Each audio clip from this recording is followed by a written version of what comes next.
The snowstorm had come without warning, a white fury that swallowed the Montana landscape whole, and Victoria Granger knew she was going to die alone in this frozen wasteland if she did not find shelter soon.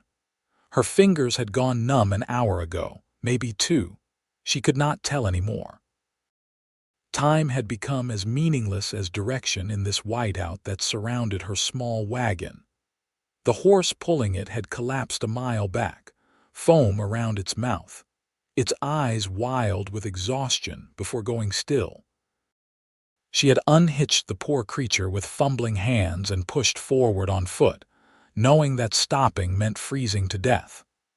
The wind cut through her wool coat as if it were made of paper, stealing the warmth from her body with greedy, invisible fingers. Victoria was 22 years old, and she had survived so much already. She had survived her father's death 3 years prior, had survived running his small dry goods store in Butte, Montana by herself, despite the men who thought a woman had no business doing such work. She had survived the loneliness of being unmarried in a town where most women her age already had 2 or 3 children. She had survived the harsh judgment of the church ladies who whispered that she was too independent, too headstrong, too unwilling to bend, but she would not survive this storm. The thought came to her with strange clarity as she stumbled forward, her dark hair whipping across her face, ice forming on her eyelashes. She had been traveling to deliver supplies to a mining camp 20 miles north of Butte, a journey she had made dozens of times before. The miners paid well, and the money kept her store afloat during the lean winter months. She had checked the sky that morning in late January of 1884, had seen the clouds gathering, but had thought she could beat the weather. She had been wrong. Victoria's legs gave out beneath her, and she fell face first into a snowdrift. The cold was almost warm now, a terrible sign she recognized from stories of men found frozen in the mountains. Her body was shutting down, confused by the extreme temperature, sending false signals of heat as her core temperature dropped to dangerous levels. She tried to push herself up, but her arms would not cooperate. Her lungs burned with each shallow breath, the frigid air feeling like knives in her chest. She thought of her mother, dead these 10 years, and wondered if she would see her soon. She thought of her little store on Main Street, with its neat rows of canned goods and fabric bolts, and wondered who would take it over.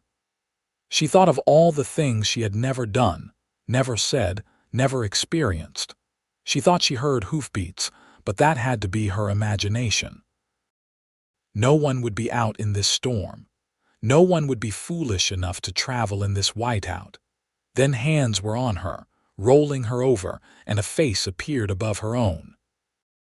She could barely make out his features through the driving snow, but she saw dark eyes filled with concern, a strong jaw, a mouth moving as he said something she could not hear over the howling wind. "Can you hear me?" The words finally penetrated the fog in her mind. His voice was deep, urgent. "Miss, can you hear me?" She tried to answer, but her lips would not move. Her breath came in shallow gasps, each one shorter than the last. The cold had invaded her lungs, her chest, the very core of her being. The man did not hesitate. He scooped her up as if she weighed nothing, cradling her against his chest. She felt the warmth of him through his heavy coat, felt the solid strength of his arms. He was talking to her, saying words she could not quite understand, and then he was moving quickly through the snow. Victoria's vision darkened at the edges. She was aware of being on a horse, of being held tightly against the man's chest as the animal pushed through the storm. She was aware of time passing, though she could not say how much. Then there was a roof over her head, walls blocking the wind, and she was being laid down on something soft. "Stay with me," the man said, and she felt his hands on her face, his fingers working at the buttons of her coat. "Do not close your eyes. Stay with me." but the darkness was so inviting, so peaceful compared to the burning cold. Victoria let her eyes drift shut despite his words. She felt his mouth on hers, felt warm breath being forced into her lungs. Once, twice, 3 times. His lips were chapped but warm, and the air he gave her tasted like coffee and something else, something uniquely him. He pulled back, placed his hands on her chest, and pressed down in a steady rhythm she did not understand. "Come on," he said, his voice fierce. "Do not do this. Breathe, damn it. Breathe." He breathed into her mouth again, and this time something in her chest responded. She gasped, coughed, and precious air rushed into her lungs. It hurt worse than anything she had ever felt, like swallowing fire, but it meant she was alive. "That's it," the man said, relief flooding his voice. "That's it, keep breathing. Stay with me." Victoria's eyes fluttered open. She was in a small cabin, she realized, lit by a fireplace that roared with heat. The man kneeling beside her was younger than she had first thought, perhaps 25 or 26, with black hair that fell across his forehead, and those dark eyes that watched her with an intensity that made her feel seen in a way she never had before. "What is your name?" he asked, rubbing her hands between his own, trying to restore circulation. "Victoria," she managed through chattering teeth. "Victoria Granger." "I am Jacob Kane," he said. "You are safe now, Miss Granger. You are at my line shack about 5 miles north of where I found you." "Am my horse," she whispered. His expression told her everything she needed to know. "I am sorry. The animal was already gone when I came across your wagon. I would not have known anyone was out there if I had not seen your tracks before the snow covered them completely." Tears stung Victoria's eyes, though she could not tell if they were for her horse or for her own narrow escape from death. The animal had served her faithfully for 3 years, and it had died trying to save her life by pulling that wagon as long as its strength lasted. "I need to get you warm," Jacob said, his voice gentle but firm. "Your clothes are soaked through. I am going to step outside for a moment while you change. There are blankets and a spare set of clothes in that trunk." He pointed to a wooden chest in the corner. "They will be too large, but they are dry. Can you manage?" Victoria tried to sit up and immediately felt dizzy. Jacob caught her, steadying her with strong hands on her shoulders. "Easy," he said. "You have been through an ordeal. Take your time." He helped her to a sitting position, then moved to the trunk and pulled out clothes as promised. There was a worn flannel shirt, woolen trousers, thick socks. He laid them on the bed beside her, then turned and walked to the door without another word, stepping out into the storm and pulling the door shut behind him. Victoria sat for a moment, trying to gather her strength. Her fingers were still clumsy, but feeling was beginning to return to them in painful tingles.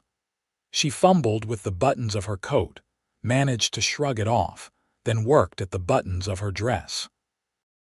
The fabric was stiff with ice, and getting it off was a struggle, but finally she stood in nothing but her undergarments, both of which were damp with melted snow. She knew she should remove them too, but the thought of being completely naked in a stranger's cabin made her hesitate. Then she thought of how this stranger had just saved her life, had breathed air into her lungs when she was dying, and modesty seemed like a foolish concern. She stripped off the undergarments, shivering violently in the warm air, and quickly pulled on the clothes Jacob had left for her. The shirt hung nearly to her knees, and she had to roll the sleeves several times to free her hands.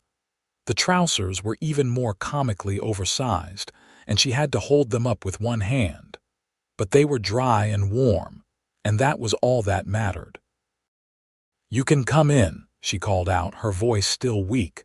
The door opened and Jacob entered, snow dusting his shoulders. He took in her appearance and something flickered in his eyes, gone too quickly for her to identify. Amusement, appreciation, she could not tell. "You need to sit by the fire," he said. "Warm yourself slowly. Too much heat too fast can be dangerous." He helped her to a chair near the fireplace, then draped a heavy blanket around her shoulders. Victoria pulled it close, grateful for the additional warmth. Now that she was out of immediate danger, she could take stock of her surroundings. The cabin was small but well-maintained, with a single room that served as bedroom, kitchen, and living space.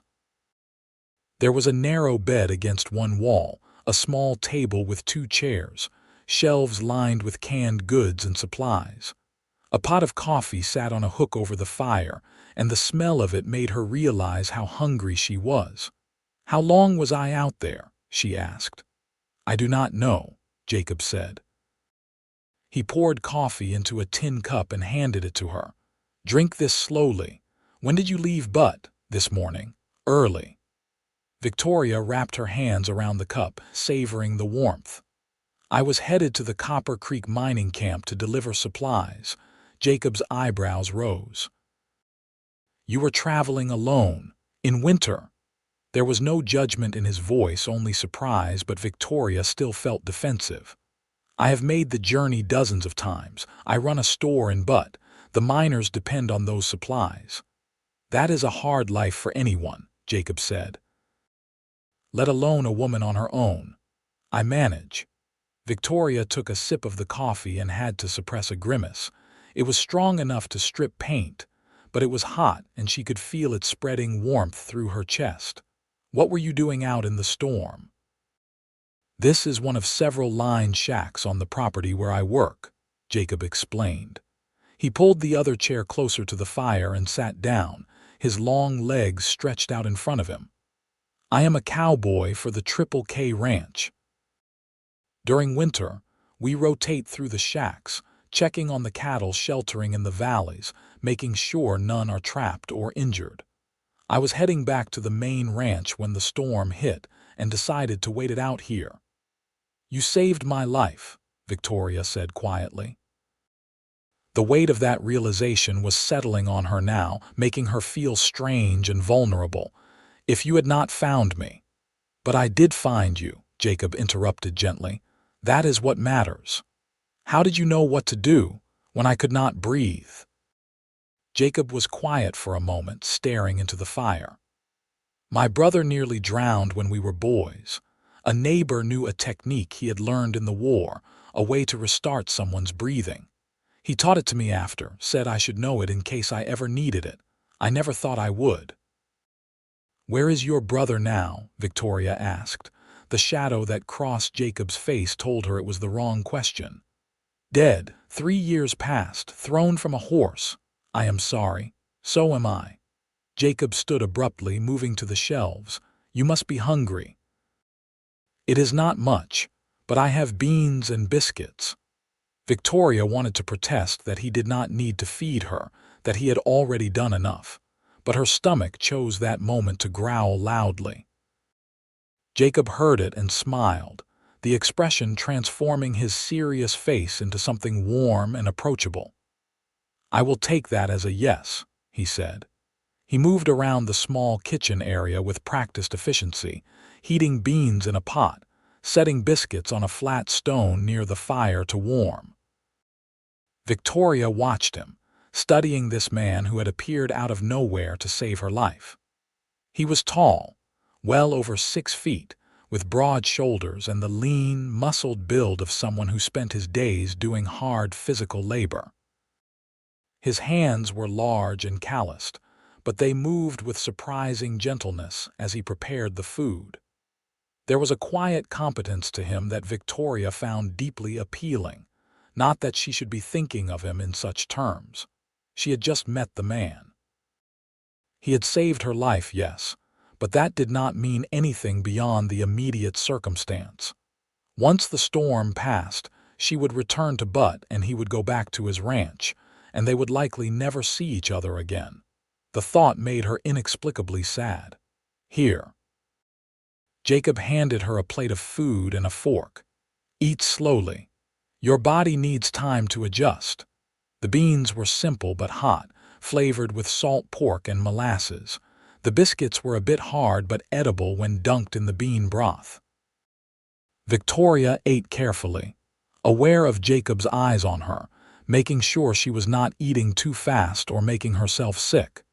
It was strange to be cared for like this.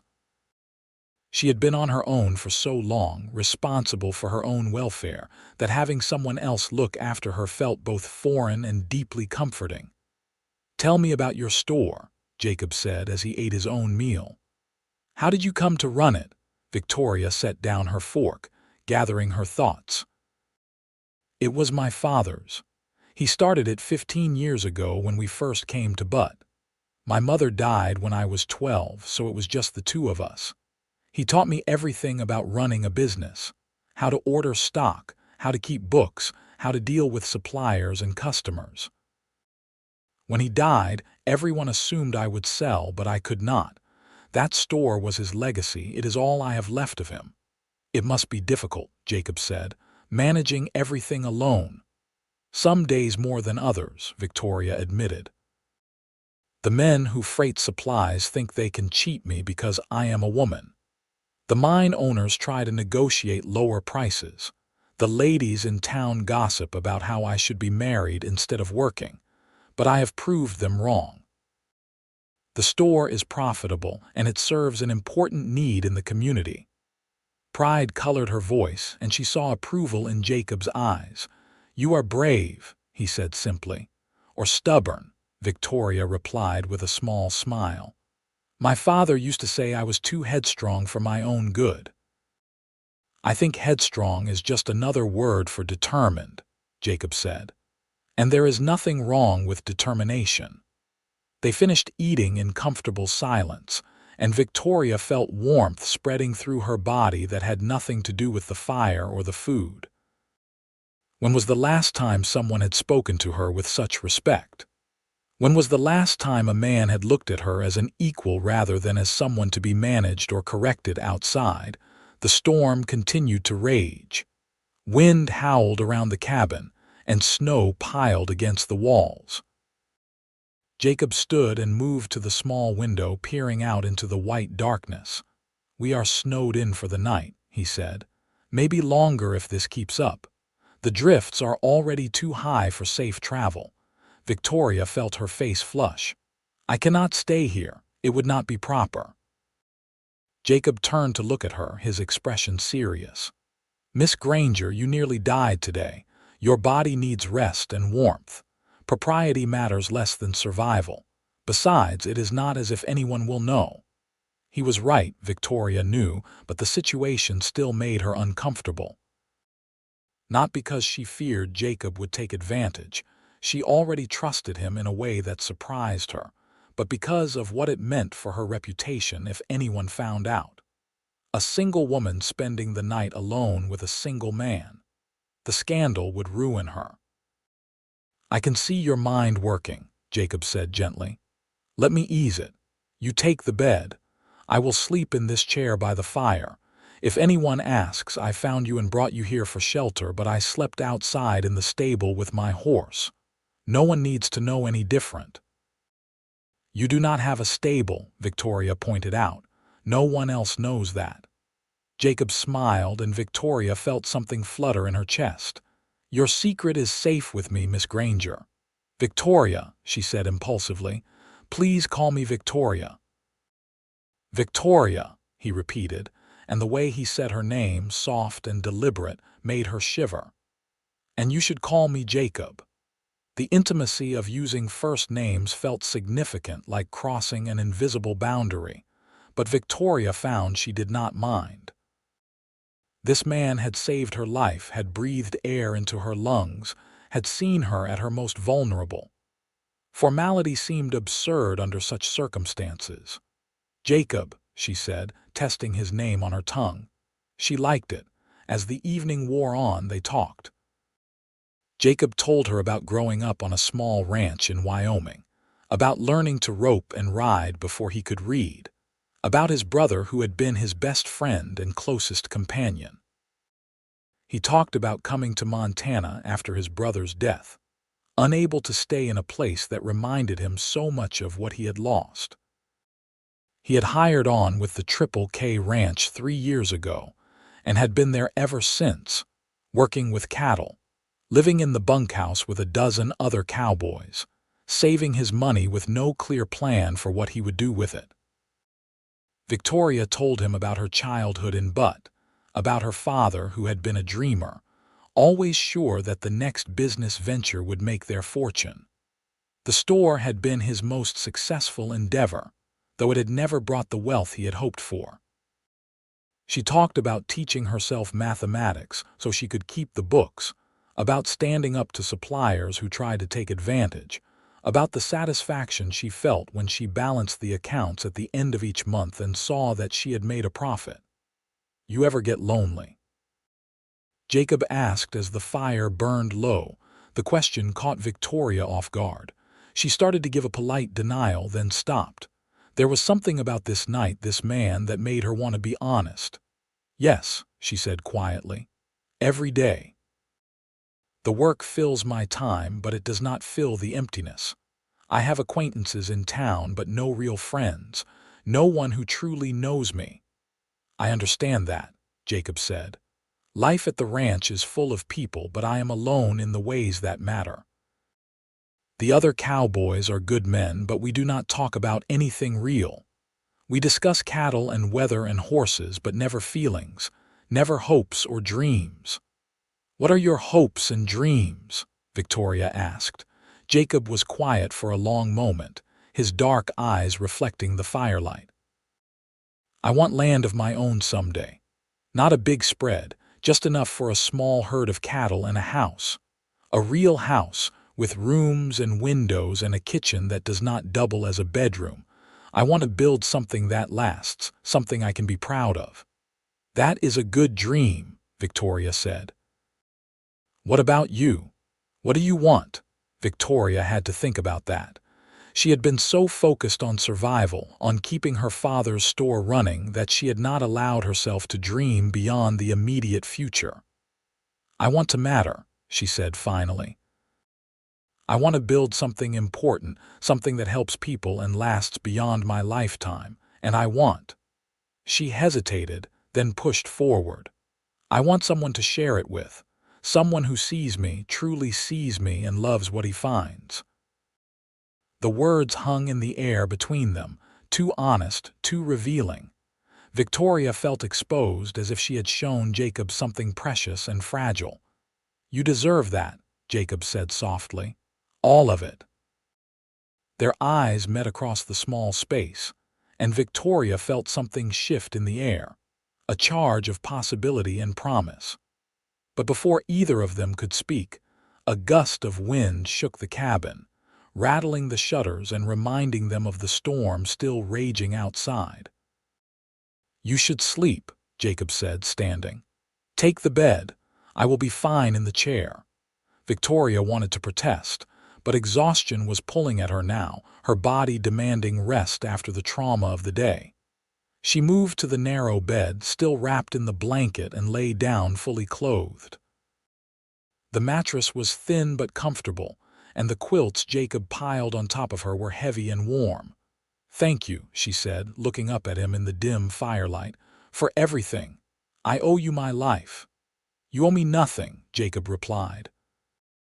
He settled into the chair, stretching his long legs toward the fire. "Sleep, Victoria. I will keep watch." She wanted to stay awake, to keep talking to this man who had appeared in her life so unexpectedly, but her body had other ideas. Within moments, she drifted into sleep, her last conscious thought being how safe she felt with Jacob Kane watching over her. Victoria woke to pale light filtering through the cabin's small window and the smell of coffee brewing. For a moment, she was disoriented, unsure where she was. Then memory flooded back the storm, the cold, Jacob's hands on her face as he urged her to stay with him. She sat up slowly, her body aching in ways she had never experienced before. Every muscle felt bruised and her throat was raw from breathing in the frozen air. But she was alive, and that was more than she had expected yesterday. Jacob stood at the fire, stirring something in a pot. He must have heard her move because he turned, his expression lighting up when he saw she was awake. "Good morning," he said. "How do you feel?" "Like I fought a bear and lost," Victoria admitted, her voice hoarse. Jacob's lips quirked in a smile. "That is an apt description of hypothermia. You are going to be sore for a few days, but you will recover.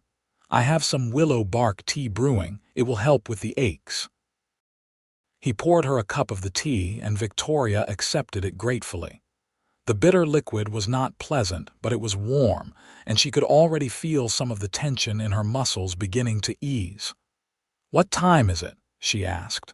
"Mid-morning, near as I can figure." The storm finally broke about an hour ago. The snow has stopped, but there is at least 3 feet on the ground, more in the drifts. Victoria's heart sank. "My wagon, my supplies."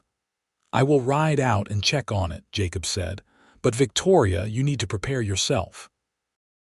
Even if the wagon itself is intact, anything in it is likely ruined by now. The cold and snow." He did not need to finish. Victoria understood. Fabric would be frozen solid and possibly torn by the wind. Canned goods might have burst in the extreme cold. Any food not protected by tins would be destroyed. Her entire shipment, everything the miners had ordered and paid for in advance, was probably a total loss. "That is 6 months of profit," she said quietly. "I used nearly all of my cash reserves to purchase those supplies. If they are ruined, I am ruined." Jacob set down his own cup and moved to kneel in front of her chair, taking her hands in his. The gesture was forward, too intimate for 2 people who had only just met, but Victoria found she did not care. His touch grounded her, kept her from spiraling into panic. "We will figure this out," he said firmly. "First, let me go check the wagon. We might be able to salvage more than you think. Second, even if everything is lost, you are alive. You can rebuild. Money can be earned again, but your life is irreplaceable." "You do not understand," Victoria said, tears stinging her eyes. "I do not have family to help me, no one to loan me money to replace the stock. If I cannot fulfill the miners' orders, they will take their business elsewhere. My store is everything I have. Without it, I have nowhere to go, no way to support myself." "Then we will find a way to save it," Jacob said. His dark eyes were intense, determined. "You are not alone in this, Victoria. I am going to help you." "Why?" the question burst out of her. "You do not know me. I am nothing to you. Why would you put yourself out for a stranger?" Jacob was quiet for a moment, his thumbs rubbing gentle circles on the backs of her hands. "You are not nothing to me," he said finally. "From the moment I saw you lying in that snow, from the moment I got you breathing again and saw your eyes open, you became important to me. I cannot explain it, but it is the truth. So let me help you. Please." The raw honesty in his voice took Victoria's breath away. She looked into his eyes and saw only sincerity, only a genuine desire to help her. This man, this stranger who had saved her life, was offering her something no one else ever had. Unconditional support with no strings attached. "All right," she whispered. "Thank you." Jacob squeezed her hands once more, then stood. "Finish your tea and have something to eat. There is porridge on the fire. I am going to ride out to your wagon and see what can be salvaged. I should be back within a few hours." He bundled up in his heavy coat and hat, then stepped out into the brilliant white landscape. Through the window, Victoria watched him mount his horse, a sturdy gray gelding, and disappear into the endless expanse of snow. Alone in the cabin, Victoria let herself feel the full weight of her situation. Everything she had worked for, everything her father had built, might be gone. Even if she could somehow replace the lost supplies, her reputation would suffer. The miners would not trust her to deliver reliably. Other customers would hear about the failed shipment and take their business to her competitors. But beneath the worry and fear, there was something else, a tiny spark of hope. Jacob's words echoed in her mind. "You are not alone in this." When was the last time someone had said something like that to her? When was the last time someone had offered to help without expecting something in return? Victoria finished her tea and forced herself to eat some of the porridge Jacob had left warming by the fire. Her body needed fuel to heal, even if her stomach was in knots. As she ate, she looked around the small cabin, taking in details she had missed in the chaos of the previous night. There were books on a shelf, their spines worn from reading. A deck of playing cards sat on the table. A harmonica rested on the windowsill. These were the signs of a man who spent long hours alone, who sought ways to occupy his mind during the isolated days of winter. She understood that loneliness. She lived it every day in Butte, surrounded by people but never truly connected to anyone. Running a business as a woman meant maintaining a careful distance, proving constantly that she was professional and capable. There was no room for softness, no space for vulnerability. She had built walls around herself without even realizing it, and those walls had kept her safe but solitary. Jacob Kane had breached those walls in a single day. He had seen her at her weakest, her most vulnerable, and had not judged her for it. Instead, he had offered strength when she had none left, had shared his shelter and his food, had listened to her dreams and shared his own. In the space of one storm-tossed night, he had given her something she had been missing for years: true companionship. The sound of hoofbeats brought Victoria to the window. Jacob was returning, his horse pulling something behind it through the snow. As he drew closer, she saw it was her wagon, or what remained of it. One wheel was broken, the canvas cover torn and flapping, but it was still mostly intact. Victoria grabbed the blanket and wrapped it around herself, then stepped out into the shocking cold. The sun was bright on the snow, making her squint, but the air was crisp and still, the storm's fury completely spent. "I found it about a mile south," Jacob called out as he dismounted. "The wheel is damaged, but the wagon bed is solid. And look." He climbed into the back and started handing down crates and boxes. "Some of the supplies are salvageable. The canned goods are fine. The fabric in the sealed crates is undamaged. You lost about half your shipment, but the other half can still be delivered." Victoria felt tears of relief streaming down her face. Half was not everything, but it was enough. Enough to fulfill at least some of the orders, enough to maintain her relationships with her customers, enough to give her a foundation to rebuild from. "How?" she asked, her voice breaking. "The snow, the cold, you packed well," Jacob said simply. "The crates protected the contents. Some water got in where the canvas tore, and that ruined what it touched, but the rest stayed dry. It is not the total loss you feared." He began carrying the salvaged crates into the cabin, and Victoria helped, ignoring the way her muscles protested. Together they stacked everything inside, creating an inventory of what had survived. Jacob was right. The canned goods were intact, the bolts of fabric in the sealed crates were dry and undamaged, the smaller packaged items like thread and needles were fine. She had lost the bulk foods like flour and sugar, some of the cheaper fabrics, and various other items that had been in unsealed containers, but at least half of the shipment could still be delivered. "This changes everything," Victoria said, calculating quickly in her head. "If I can get these supplies to Copper Creek, I can fulfill the essential orders. I will have to refund money for what I cannot deliver, but it will not bankrupt me." "Then we get you to Copper Creek," Jacob said firmly. Victoria looked at him in surprise. "The wagon wheel needs repair, and you should not be traveling alone after what you have been through. I will fix the wheel and escort you to the mining camp. We can leave in the morning if the weather holds. But your job at the ranch can wait a few days," Jacob interrupted. "My boss is a reasonable man. He will understand, especially when I explain that I was helping someone in need." Victoria wanted to protest, to insist that he had already done enough, but the truth was she needed his help. She had no way to repair the wagon wheel on her own, and the idea of traveling alone again so soon after nearly dying terrified her, though she would never admit it aloud. "Thank you," she said instead. "Again. I seem to be saying that a lot."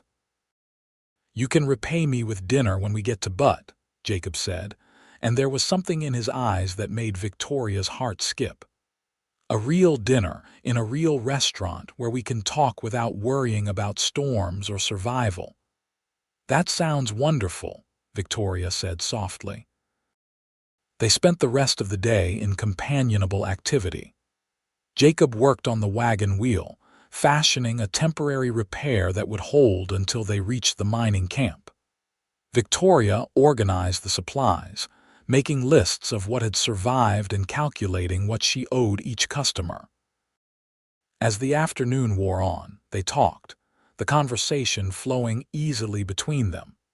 Jacob told her about his childhood dream of becoming a horse trainer, about the way he could gentle even the wildest Mustang with patience and consistency. Victoria shared her secret wish to expand her store someday, to bring in more diverse goods, perhaps even order books and other luxury items that the people of Butte rarely had access to. "Why do you not do it?" Jacob asked. "Expand, I mean." "Money," Victoria said simply, "and risk. What if I invest in expensive stock and no one buys it? What if I am wrong about what people want?" "But what if you are right?" Jacob countered. "What if there are people in Butte hungry for books and nice things, people who would love your store for offering them?" "You will never know unless you try."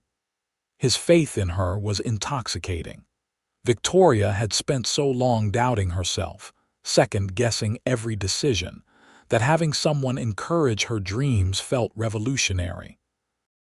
That night, they shared another simple meal by the fire, and Victoria found herself studying Jacob when he was not looking. She memorized the line of his jaw, the way his hair fell across his forehead when he leaned forward, the calluses on his hands that spoke of years of hard work. There was something deeply attractive about his quiet competence, his unwavering kindness, his straightforward way of speaking. "What are you thinking?" Jacob asked, catching her watching him. Victoria felt heat rise to her cheeks. "That I am glad you found me yesterday. Not just because you saved my life, but because I am glad to have met you." The smile that spread across Jacob's face was like sunrise, warm and illuminating. "I am glad I found you too, Victoria Granger." The moment stretched between them, charged with possibility. Victoria wondered if he would kiss her, wondered if she wanted him to. Before she could decide, Jacob stood, clearing their plates, and the moment passed. But as Victoria settled into bed that night, Jacob once again taking the chair by the fire, she found herself thinking about tomorrow and the days that would follow. For the first time in years, the future felt like something more than just survival. It felt like possibility. The next morning dawned clear and cold, the sky a brilliant blue that seemed to stretch forever. Jacob loaded the salvaged supplies into the repaired wagon while Victoria dressed in her own clothes, now dry after hanging by the fire overnight. The dress was wrinkled and still smelled faintly of smoke, but it was familiar and proper, and she felt more like herself wearing it. The journey to Copper Creek took most of the day. The snow made travel slow, and they had to navigate around drifts that rose higher than the wagon wheels.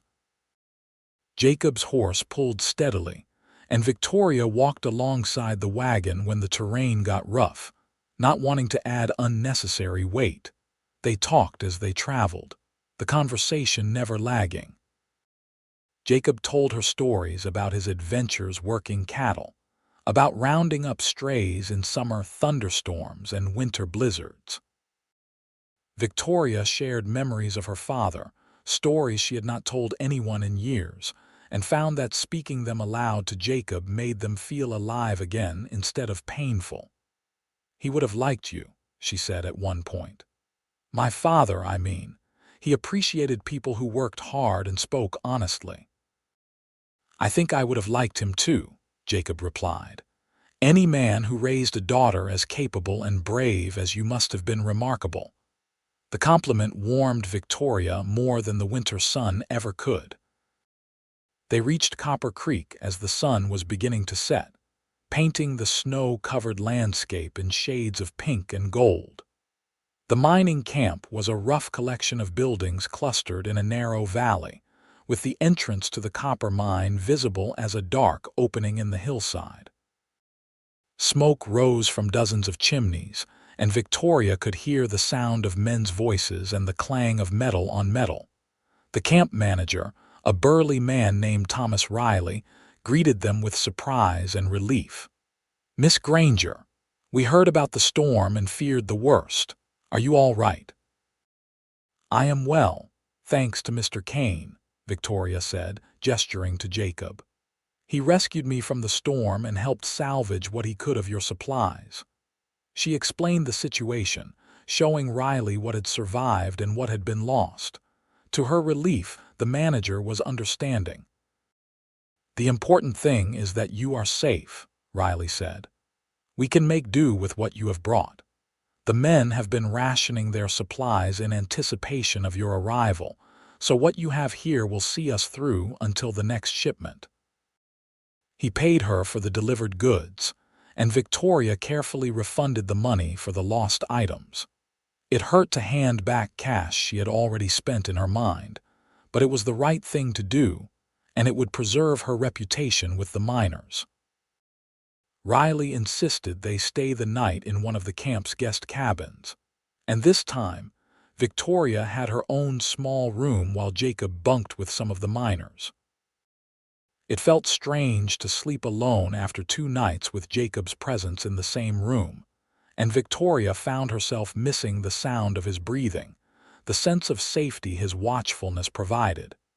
In the morning, they began the journey back to Butte. The return trip was faster without the heavy load, and the weather remained clear. They reached the outskirts of town just as the sun was setting on the 3rd day after the storm. "I can find the ranch from here," Jacob said as they paused at a fork in the road. One path led into Butte, the other toward the open range where the Triple K sprawled across thousands of acres. "You should get home, rest properly." Victoria felt a flutter of panic in her chest. Was this goodbye?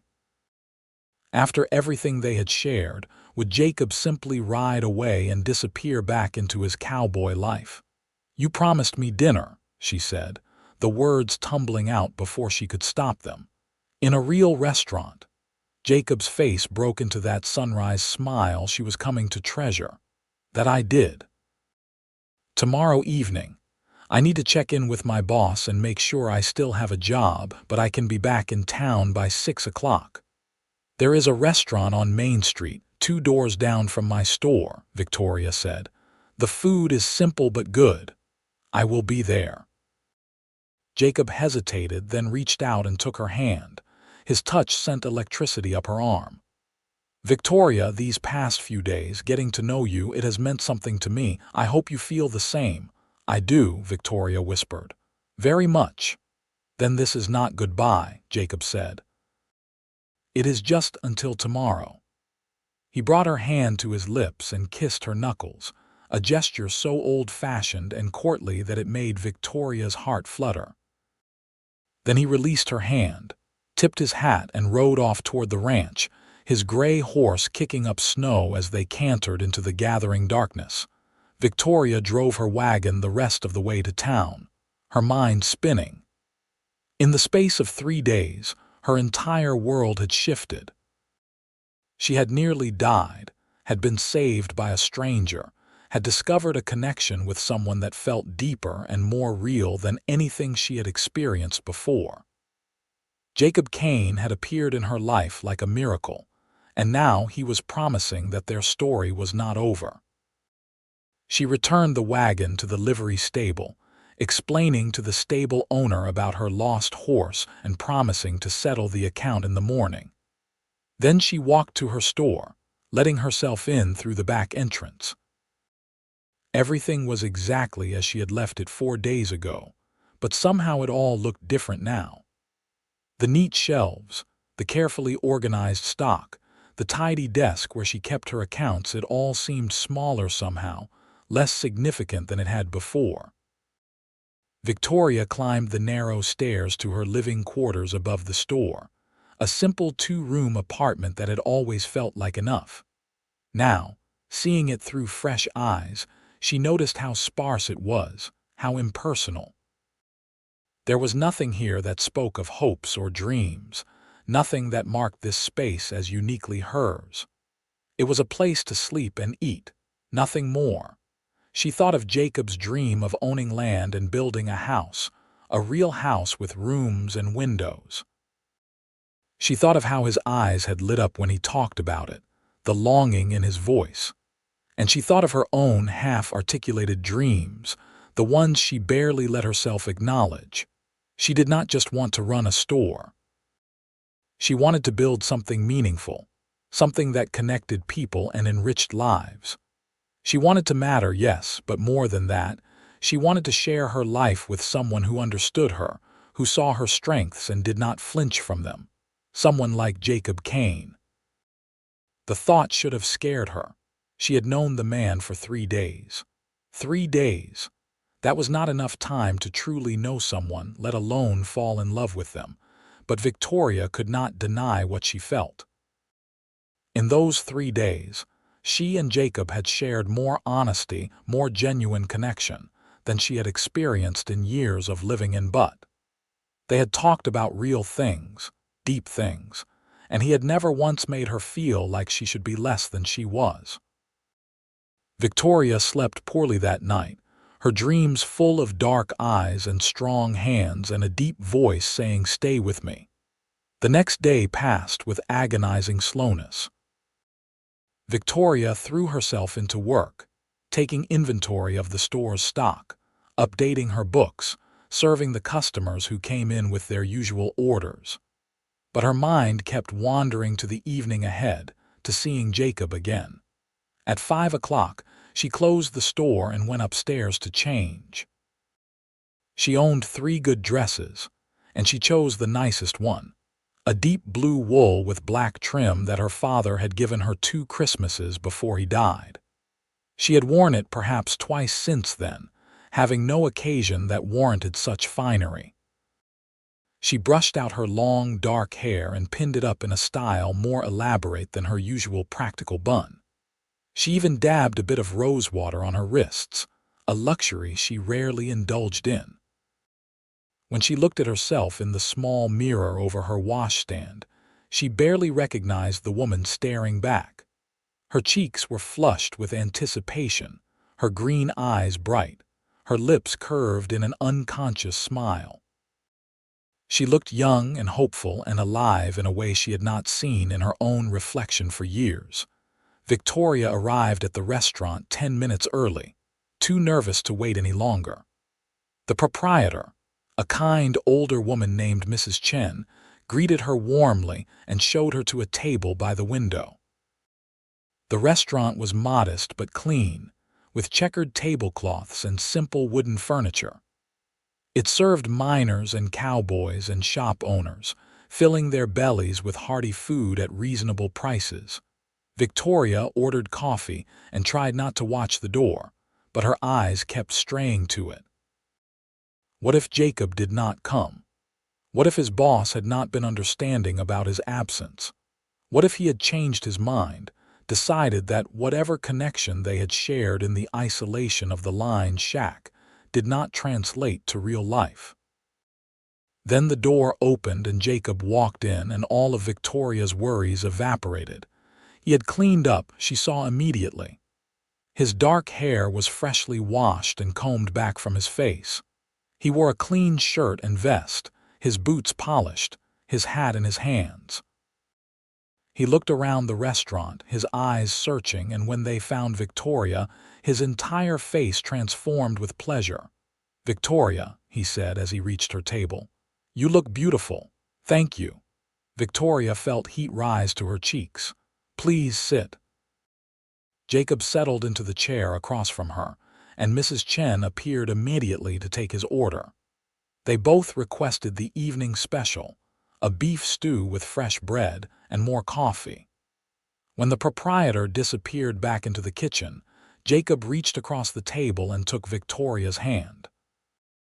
"I have been thinking about you all day," he said, his thumb tracing circles on her palm. "About seeing you again." "I have been thinking about you too," Victoria admitted. "Did you have trouble at the ranch?" "No, my boss was understanding once I explained what happened. Though he did say if I was going to make a habit of rescuing young women from storms, I should let him know in advance." Jacob grinned. I think he was joking. They laughed together, the sound easy and natural. Their food arrived and they ate while talking, the conversation flowing as effortlessly as it had at the Line Shack. But there was something different now, an awareness between them that had not been there before. In the cabin, survival had been the priority. Now, in the civilized setting of a restaurant in town, they could focus on each other without distraction. "Victoria, I need to be honest with you," Jacob said as they finished their meal. "I have never felt this way about anyone before. These past few days, getting to know you, it has been the most important thing that has ever happened to me. I know it is fast, maybe too fast, but I cannot pretend otherwise. I want to keep seeing you. I want to court you properly if you will let me." Victoria's heart hammered in her chest. This was everything she had been hoping to hear, but now that the words were spoken, they felt momentous and terrifying all at once. "Yes," she said, her voice barely above a whisper. "I want that too." The smile that crossed Jacob's face was brilliant. He raised her hand to his lips again, kissing it gently. "You have made me the happiest man in Montana, Victoria Granger."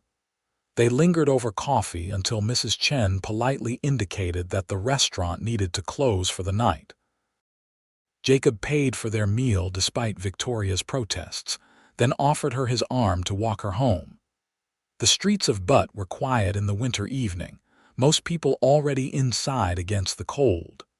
Their breath formed clouds in the frigid air as they walked slowly toward Victoria's store. "When can I see you again?" Jacob asked as they reached her door. "Whenever you can get away from the ranch," Victoria said. "I am here most days. Sunday is my only day off." "Then I will come into town on Sunday," Jacob said. "We can go for a drive if the weather permits. Or just spend the day talking. I do not care what we do as long as I am with you." They stood close together in the doorway, and Victoria was acutely aware of every detail about him. The way he towered over her, making her feel protected rather than diminished. The warmth radiating from his body. The way he looked at her like she was the most precious thing he had ever seen. "Jacob," she said softly, "thank you for everything. For saving my life, for helping me with the supplies for this evening, for seeing me."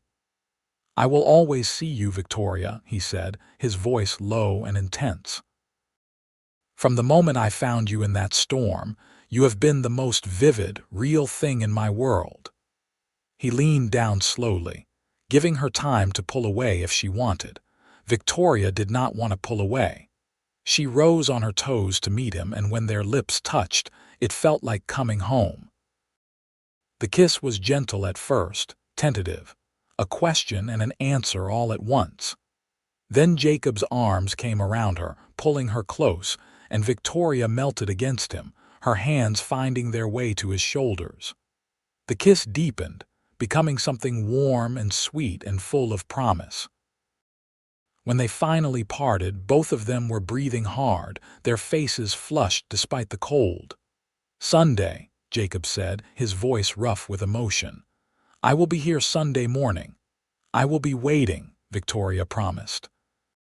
She watched him walk away into the darkness, her fingers pressed to her lips where she could still feel the ghost of his kiss. Then she went inside, climbed the stairs to her apartment, and fell into bed with a smile on her face. The days that followed fell into a pattern that felt like a dream. Jacob came to town every Sunday, and they spent the day together, talking and laughing and slowly building something real between them. He told her more about his past, about growing up poor but loved, about his parents who had died of fever when he was 16, about the brother who had been his whole world until he lost him. Victoria shared her own griefs and joys, her memories of her mother and father, her struggles and triumphs running the store. As winter slowly gave way to early spring, their relationship deepened. Jacob began coming to town more frequently, stopping by the store on his days off, helping her with heavy lifting and difficult customers. The townspeople noticed, of course. In a place like Butte, little happened without everyone knowing about it, but the gossip was mostly kind. People could see that Victoria was happy, that Jacob treated her with respect and affection, and even the most conservative church ladies had to admit it was a good match. One Sunday in March, Jacob arrived at the store with a serious expression that made Victoria's heart jump with worry. "What is wrong?" she asked immediately. "Did something happen at the ranch?" "Nothing is wrong," Jacob assured her quickly. "But I need to talk to you about something important. Can we go upstairs?"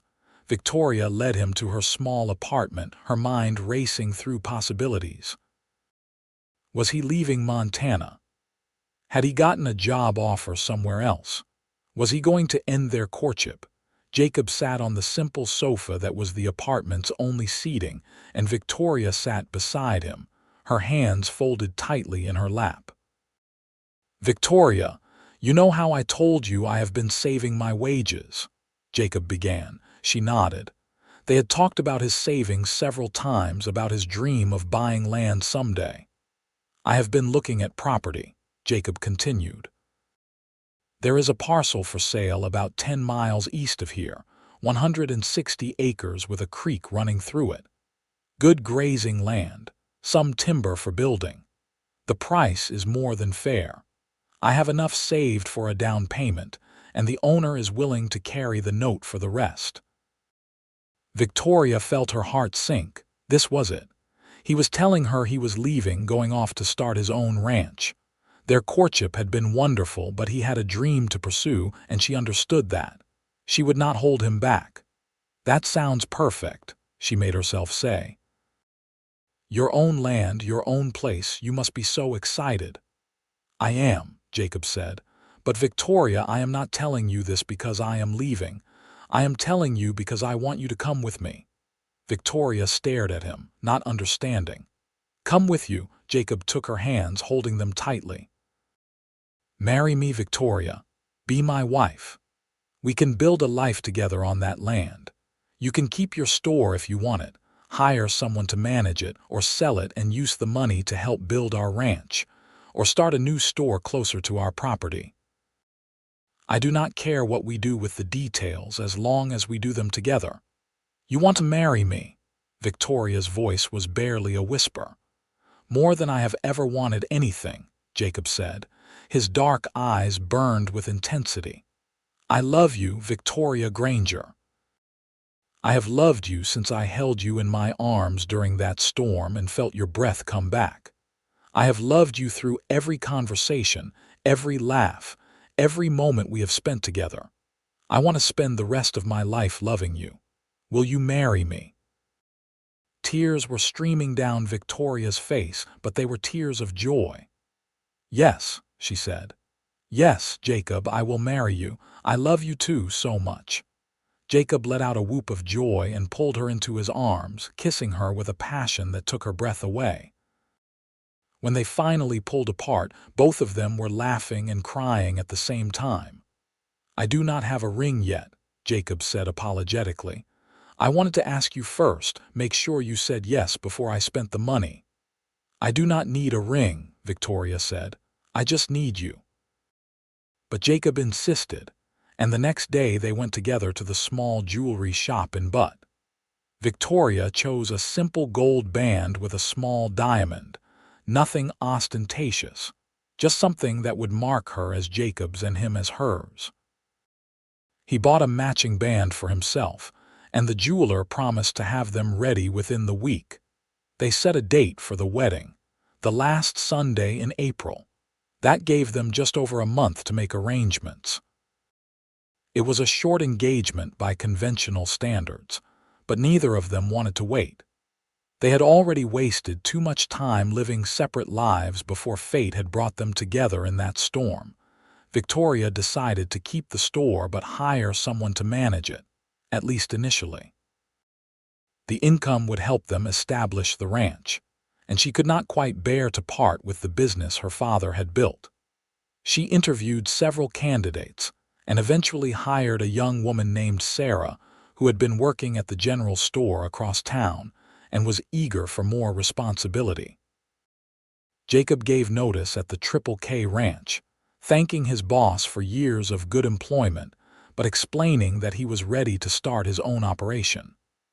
The man understood, even offering to sell Jacob some starter cattle at a good price to help him get his herd established. The month before the wedding flew by in a flurry of activity. Victoria sewed a new dress for the ceremony, a simple white muslin with lace trim. Jacob and some friends from the ranch began clearing land and building a small house on the property, racing to get at least the basic structure completed before the wedding. Victoria spent her evenings going through her apartment, deciding what to take to her new home and what to leave for Sarah, who would be moving into the rooms above the store. The wedding took place in the small church in Butt on a warm April morning that felt like a blessing. The sun shone through the church's plain windows, falling on Victoria as she walked down the aisle alone, having no family to give her away. But she did not feel alone. Jacob stood at the front of the church, looking at her with such love and devotion that she felt surrounded by warmth. The ceremony was simple but heartfelt. They spoke traditional vows, promising to love and cherish each other for better or worse, richer or poorer in sickness and in health. When the preacher pronounced them husband and wife, Jacob kissed her with such tenderness that Victoria felt tears spring to her eyes. The reception was held at the restaurant where they had shared their first official date. Mrs. Chen had insisted on catering the event as a wedding gift, and she outdid herself with roasted chicken, fresh vegetables, and a beautiful cake. Ranch hands, store customers, and townspeople came to wish them well, and Victoria was touched by how many people cared enough to celebrate with them. As the sun began to set, Jacob and Victoria slipped away from the party, driving a borrowed wagon out to their new property. The house was small, just 3 rooms, but it was theirs. Jacob carried Victoria over the threshold, both of them laughing, and set her down gently in the main room. "Welcome home, Mrs. Kane," he said, and Victoria loved the sound of her new name. That night they consummated their marriage in the bedroom Jacob had built with his own hands. It was Victoria's first time, and Jacob was patient and gentle, making sure she felt safe and cherished. The physical intimacy only deepened the emotional connection they already shared. And afterward, they lay tangled together in the narrow bed, talking softly about their dreams for the future. "I want to build us a bigger house eventually," Jacob said, his fingers tracing lazy patterns on Victoria's bare shoulder. "Something with a real parlor and a big kitchen, maybe a porch where we can sit in the evenings." "That sounds wonderful," Victoria murmured. "And I want to plant a garden in the spring, vegetables and flowers." "We can have as many gardens as you want," Jacob promised. "And Victoria, I want children someday, Not right away if you are not ready, but someday. I want to fill this house with the sound of our kids playing." Victoria smiled against his chest. "I want that too, a family of our own." They fell asleep wrapped in each other's arms, the future stretching out before them bright with possibility. The first year of marriage was not easy. Building a ranch from scratch required backbreaking work, long hours, and careful management of their limited resources. Jacob rose before dawn to work the cattle and land, and Victoria divided her time between helping him and checking on the store in town. Money was tight, and there were moments when they wondered if they had taken on too much too fast, but they worked through every challenge together. When a late spring frost killed half of Victoria's garden, they replanted. When 3 of their cattle wandered off and got stuck in a ravine, they spent an entire day rescuing them. When Victoria got sick with a fever that lasted a week, Jacob nursed her tenderly, never leaving her side. And through it all, their love deepened. They learned each other's rhythms and habits, discovered how to work together as a team, figured out how to argue productively and make up sweetly. Jacob proved to be everything Victoria had dreamed of in a husband: strong but gentle, ambitious but patient, passionate but considerate. And Victoria was exactly what Jacob needed: a partner who matched his determination with her own, who was not afraid of hard work, who believed in his dreams and helped make them reality. By the time their first anniversary came around, the ranch was thriving. They had a small but healthy herd of cattle, a productive garden, chickens that provided eggs and meat. The store in Butte continued to do well under Sarah's management, providing steady income that allowed them to reinvest in the ranch. Jacob had already started building the additions to their house, and Victoria had discovered she was pregnant.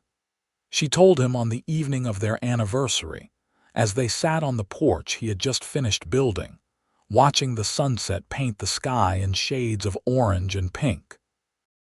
"Jacob, I have something to tell you," she said, taking his hand. He looked at her with those dark eyes that still made her heart skip.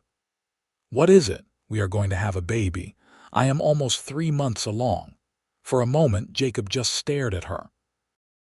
Then he let out a shout of pure joy and lifted her out of her chair, spinning her around despite her laughing protests to be careful. He set her down gently, his hands on her still flat stomach, his face full of wonder. "A baby," he said softly. "We are going to be parents." "We are," Victoria confirmed, covering his hands with her own. "Are you happy?" "Happy does not begin to cover it," Jacob said. He pulled her close, holding her carefully, and she felt him trembling slightly. "Thank you, Victoria. Thank you for giving me everything I ever wanted." "You gave me everything too," Victoria whispered against his chest. "You gave me a life worth living." The pregnancy progressed smoothly. Victoria continued to work on the ranch, though Jacob insisted she avoid the heaviest tasks. As her belly grew, so did their excitement and anticipation. They spent evenings discussing names, preparing the smallest bedroom as a nursery, imagining what their child would look like. In early February of 1886, almost exactly 2 years after the storm that had brought them together, Victoria went into labor. Jacob rode frantically to town to fetch the midwife, then stayed by Victoria's side through the long, difficult hours of childbirth. He held her hand, wiped her brow, whispered encouragement and love. Just before dawn, their son was born. He was small but healthy, with a full head of dark hair and lungs that announced his arrival to the world with impressive volume. The midwife cleaned him up and placed him in Victoria's arms, and both new parents stared at him in awe.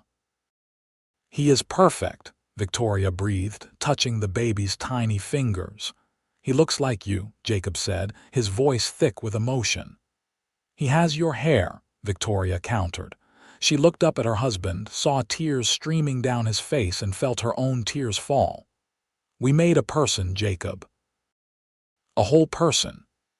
They named him Daniel Thomas Kane, Daniel for Jacob's lost brother, Thomas for Victoria's father. Little Daniel proved to be a healthy, happy baby who rarely fussed and slept relatively well from the start. Victoria marveled at how her life had changed, how 2 years ago she had been alone, running a store, focused only on survival. Now she had a husband she adored, a son she would die for, and a home filled with love. The years passed, marked by the changing seasons and the milestones of their growing family. When Daniel was 2, Victoria gave birth to a daughter they named Elizabeth Rose. 2 years after that, another son arrived whom they called Matthew. Their house expanded along with their family, with Jacob adding rooms as needed, always building with care and quality. The ranch prospered under Jacob's management and Victoria's business sense. They built their herd carefully, invested in good breeding stock, developed a reputation for quality cattle that fetched premium prices at market. Victoria eventually sold the store in Butt, deciding that her energy was better spent on the ranch and her children. The money from the sale allowed them to purchase an additional parcel of land, expanding their property to nearly 300 acres. But it was not just the material success that mattered. It was the life they built together, the love that only deepened with each passing year. It was the sound of their children's laughter filling the house. It was Sunday dinners around the big table Jacob had built, everyone talking over each other, sharing their week. It was quiet moments on the porch after the kids were asleep, sitting close together, Jacob's arm around Victoria's shoulders, both of them looking out over the land they had built together. Sometimes, on winter evenings when the wind howled outside, Victoria would remember that terrible storm, the cold that had nearly claimed her life. She would remember lying in the snow, unable to breathe, thinking she was going to die alone. And she would think of Jacob appearing out of nowhere, his hands on her face, his breath filling her lungs, his voice urgent and demanding. "Stay with me." She had stayed. And in staying, she had found everything she never knew she needed. On their 10th anniversary, Jacob surprised Victoria by taking her back to the line shack where they had spent those first nights together. The place had been maintained over the years by the Triple K Ranch, still serving as a shelter for cowboys during winter rounds. Jacob had arranged with his old boss to borrow it for a night, and they left the children with a trusted neighbor woman and rode out together. The cabin was exactly as Victoria remembered it, small and simple, with the same narrow bed and fireplace. Jacob built up a fire while Victoria looked around, memories flooding back. "Do you remember?" Jacob asked, coming to stand behind her, his arms wrapping around her waist. "Every moment," Victoria said, leaning back against him. "I remember thinking I was going to die. I remember your face appearing above me. I remember you telling me to stay with you." "Best decision I ever made," Jacob said, pressing a kiss to her temple. "Deciding to check this shack instead of trying to push on to the ranch in the storm. If I had made a different choice, if I had gone a different direction, I never would have found you." "Do you believe in fate?" Victoria asked. "I did not used to," Jacob admitted. "But then a storm brought me the love of my life, and I started to think maybe some things are meant to be." They made love that night in the same bed where Victoria had slept while recovering from her ordeal a decade earlier. It felt like closing a circle, like honoring the place where their story had truly begun. Afterward, they lay wrapped in blankets, talking softly about everything and nothing, the way they had that first night. "Are you happy, Victoria?" Jacob asked. "Truly happy, more than I ever imagined possible," Victoria said honestly. "When I was running that store alone, I thought that was all my life would be. Work and loneliness and survival. I never let myself dream of this. A partner who loves me, children who fill my days with joy, a home that is truly mine. You gave me all of that, Jacob. You gave me just as much, Jacob said, holding her tighter. You gave me purpose, a future, a reason to build something that matters. Before you, I was just drifting, working for wages, saving money with no real plan for what I would do with it. You made me want to be better, to do more, to create a legacy. We created it together, Victoria corrected gently. Yes, Jacob agreed. Together, the way it should be. They rode back to the ranch the next morning, back to their children and their responsibilities and their life. But both of them carried the memory of that night, the reminder of where they had started and how far they had come. More years passed. Daniel grew into a serious, responsible young man who loved working the cattle with his father. Elizabeth proved to have inherited her mother's head for business, always asking questions about costs and profits and efficiency. Matthew was the dreamer, often found with his nose in a book, talking about seeing the world beyond Montana. Jacob and Victoria encouraged all three of them, never pushing their children into predetermined paths. They wanted their son and daughters to find their own dreams, the way their parents had found theirs. On a warm summer evening in 1899, 15 years after their wedding, Jacob and Victoria sat on their porch watching the sunset. The children were inside, Daniel helping Elizabeth with her arithmetic, while Matthew read aloud from a book of poems. The sound of their voices drifted through the open windows, a familiar and beloved soundtrack to the end of the day. You ever think about what would have happened if that storm had not come? Victoria asked. If we had never met, sometimes, Jacob admitted. And it terrifies me.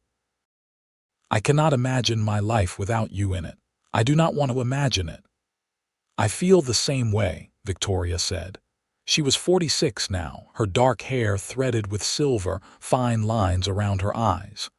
Jacob was 49, his hair graying at the temples, his face weathered by years of outdoor work.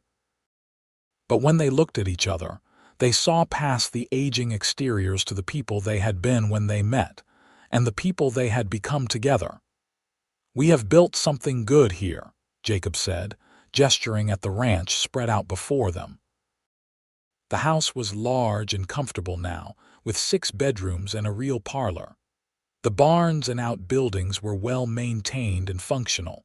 The pastures were full of healthy cattle. It was everything they had dreamed of and more. We have, Victoria agreed. A good life, a good family, a good future. And it all started with a storm, Jacob said, shaking his head in wonder. A storm that nearly killed you but instead brought us together. When the winter wind took my breath, Victoria said softly, you breathed life back and told me to stay with you. I am so glad I listened. Jacob took her hand, their fingers intertwining with the ease of long practice. I am glad you stayed. Thank you, Victoria, for choosing me, for building this life with me, for being exactly who you are. Thank you for finding me, Victoria replied, for saving me in every way a person can be saved. They sat together as the sun sank below the horizon, painting the Montana sky in brilliant shades of red and gold. Inside, their children's voices rose in laughter over something Matthew had read. Somewhere in the distance, a cow lowed, calling to its calf. The wind rustled through the grass, carrying the scent of summer wildflowers. It was an ordinary evening in an ordinary life. But to Jacob and Victoria Kane, it was everything.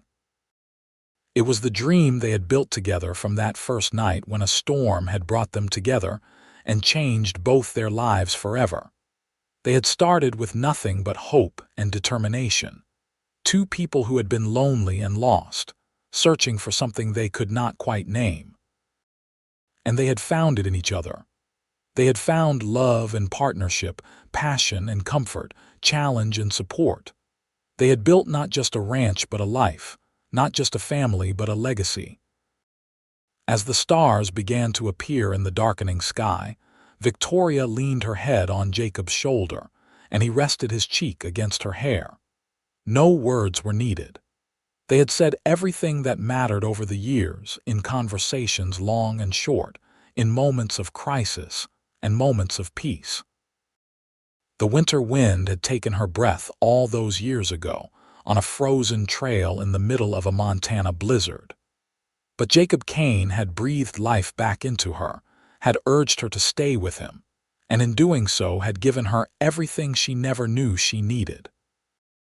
And Victoria Granger Kane had stayed, choosing love and partnership and a future filled with possibility. She had stayed, and in staying, had found her home.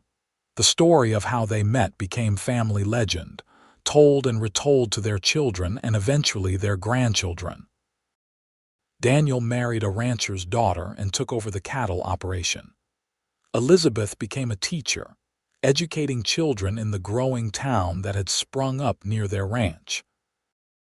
Matthew did travel, seeing the world their parents had never left Montana to explore, but he always came home, bringing stories and experiences to share.